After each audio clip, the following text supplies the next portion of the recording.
పాపం పండింది, కుటుంబాన్ని కన్నీళ్లమయం చేసింది. యాకోబుకి ఏం అర్థం కావటం లేదు. యోసేపు అనే నా కొడుకు నాకు దూరం అయిపోయాడు, షిమ్యోనేమో బందీ అయిపోయాడు, ఇప్పుడు బెన్యామీన్ను తీసుకెళ్తానంటున్నారు.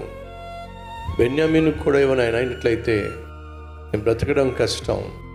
20 సంవత్సరాల క్రితం వాళ్ళు చేసిన పాపం ఈరోజు ఆ ఇంట్లో సుఖం లేకుండా చేసేసిందండి, సమాధానం లేకుండా చేసింది, శాంతి లేకుండా చేసింది, కన్న తండ్రికి నెమ్మది లేకుండా చేసింది.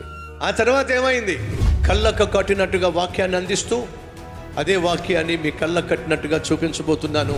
వచ్చే ఆదివారం 3వ ఆదివారం కనుక ప్రభురాత్రి భోజనం ఉంది కనుక సిద్ధపడి రండి, కుటుంబంగా రండి, సమయానికే వచ్చి దివ్యమైనటువంటి ఆరాధనలో పాల్పంచుకోండి. ప్రతి ఆదివారం ఉదయం 6 గంటలకు, ఉదయం 10 గంటలకు, సాయంత్రం 6 గంటలకు జరిగే ఆరాధనలకు తప్పక రండి, కుటుంబంగా రండి.